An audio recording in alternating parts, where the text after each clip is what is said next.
some. Hi everyone and welcome to part 2, so here we go. Keep going right over the face, and it doesn't matter if it isn't neat.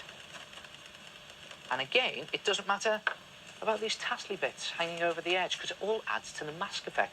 Keep going till you've completely covered the face, and then do it another 4 times. So that's 5 times altogether, and you'll find that when it's dry, if you leave it overnight, it will look something like that. Now, as you can see, the PVA goes nice and shiny, and if I tap it there, you can see that it's hard. Then, the good bit. I really enjoy doing this. Close your eyes. You burst the balloon, and you take out the balloon and all this modelling clay from inside, and you are left with this. There it is, your very own tissue paper mask. I think that looks brilliant. Look at that. Of course, you can decorate them. Do it any way you want. You could try the stripy effect, or you could even put on some glitter and some ribbon, and you could go the whole hog and try some sequins, glitter and ribbon all on one mask. Get on the tag.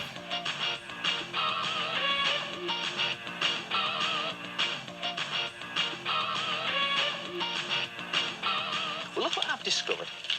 You take one of these thin carrier bags, the type that you get at a supermarket checkout, and if you scrunch it up into a sausage shape, a thin shape like that, and then fold it round onto your fist into a loop, and then take some sticky tape just to hold on to it.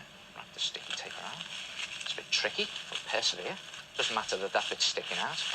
And then if you take some of this brown paper parcel tape and you soak it in water. Now, you can lick it if you want to, but I think it tastes foul. There it is, nice and wet. Doesn't matter if you over-soak it. And then you start to wrap it around your loop. There it is, just trapping in the end bits there, threading it around. Can be quite tricky to do. It's lots of fun to do.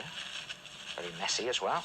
It's a good idea to do it on some newspaper. Just keep threading it around there, pulling it nice and tightly. When you've run out of paper, just tear yourself another strip off and keep going till you've covered the whole loop in 2 or 3 layers. When you've done that, leave it to one side to dry, and the amazing thing is, when it's dry, it goes absolutely rock solid. Then you can put a design on it. Now, I'm going to use some acrylic paint here. It's best to use acrylic paint. You get some acrylic paint maybe from school in the squidgy bottles. I'm just going to slush it on to show you how it works there. Now, you don't have to use paint. You can use some of this coloured paper. I'm just sticking it on with a bit of glue there. You can use both if you like. Now, you know, I never throw away any paper that I get on presents because it's always got this fabulous shiny quality. It doesn't matter if it's covered in glue at this stage. So what you do, just press it all down there. Leave it to one side to completely dry. Now, when it's completely dry, and that's very important, you then just slosh on a load of PVA glue. Again, the school glue. Now, I keep going on about this stuff, you know, but I think it's brilliant. It looks very messy at this stage. Don't worry, because when you've completed your design, let it dry, covered it in PVA glue. If you leave that to dry overnight, it comes out looking like that. And the PVA glue has dried hard with a real shiny finish on. And look at that, a fabulous piece of designer jewellery. It's a bangle that you can put on your wrist. And if you crunch your paper into different shapes and you wrap the paper tape around that, you can create all these pieces of jewellery.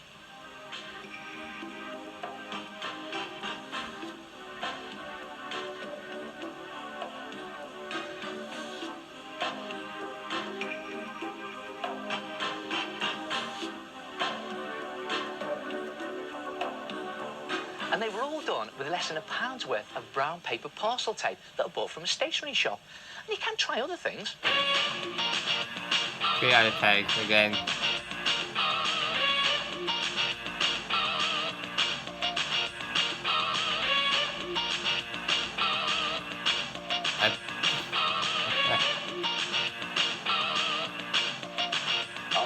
Fantastic do-it-yourself t-shirt designs there using fabric paint. Now, I've been doing a spot of my own t-shirt design research to see if there's any alternative to using those specialist fabric paints. And this is what I came up with. Here's a fantastic design that I did using red poster paint. Unfortunately, it all came out in the wash, so poster paint's no good.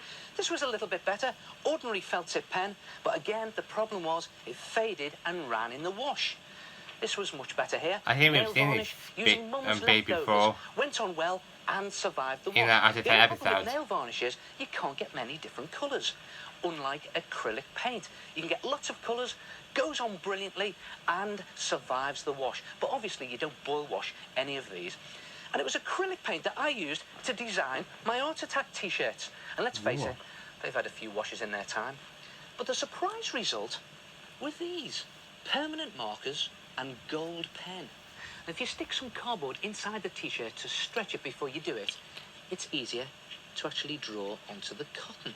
And it also protects the back of the t-shirt and stops the ink going through. And the technique here is just to do lightly flicked lines like that. Not too much ink on, otherwise it will smear. Another good tip is to just draw your design in pencil before you apply the permanent marker. And if you make a mistake, you can just rub it out. And start Before again. committing to the dreaded permanent marker. I actually think they're great things, these, because they survive the wash. Now, obviously, I'll say it again, don't put it on too hot a wash. Nice, gentle wash.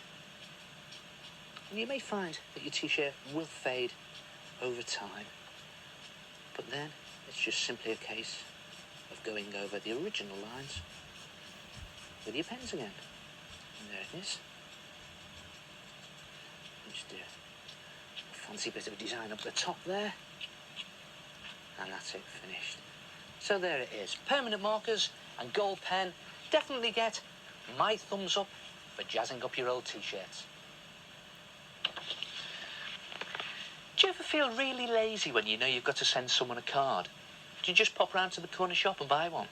Well, don't even bother doing that, because you can make a card yourself that'll really stand out amongst all the others sitting on the mantelpiece. And you know me, I'm never one to miss the chance for a great art attack. Or to save some money. Draw a simple square with a pen. This needs to be accurate, just a rough square. And take a pencil and draw another square to the right of your first one and slightly higher. Doesn't matter if they overlap. Join the corners, and there you have a 3D cube. This also works for a circle. It's not easy to draw a circle freehand. And there we go. Back to the beginning. Not bad. And then this time I'm going to go a bit to the left and slightly down on my original circle. There it is. And again, join the top, join the bottom, sides, and there you have a 3D cylinder.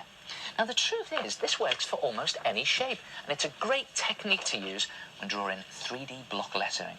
Watch this. I'm going to draw a T. Here's the top of the T. It's just a block T. Take a T there. And the pencil, I'm going to go slightly to the right, slightly higher, and again, overlapping. Doesn't have to overlap, can be a bit further away. And I'm going to join these corners, bottom corners there, insides there, and the bottom here. And there it is, a block T.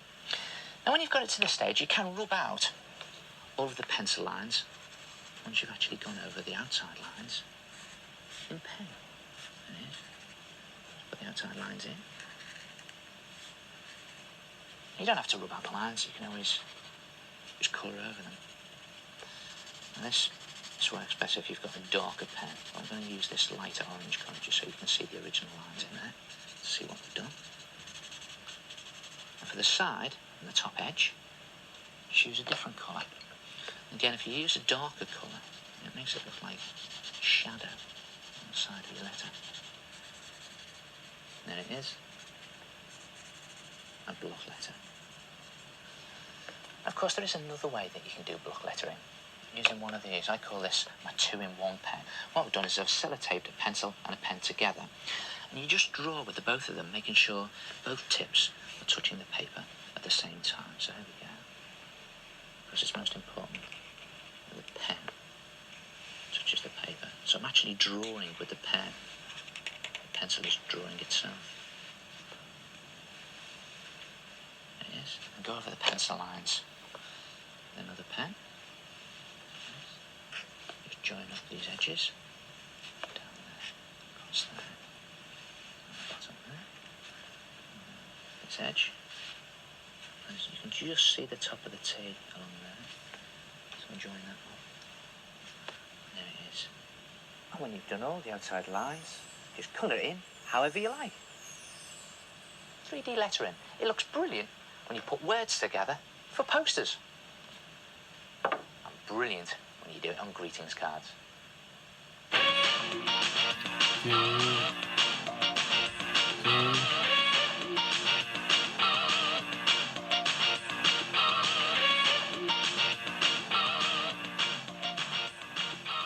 Whatever you do, don't throw away your old comics. Come and have a look at this. Take an envelope and carefully tear apart the glued joints. Open it out and then mark along the edges of where the glue was. Just put that to one side. Bring in a coloured double-page spread from your favourite comic.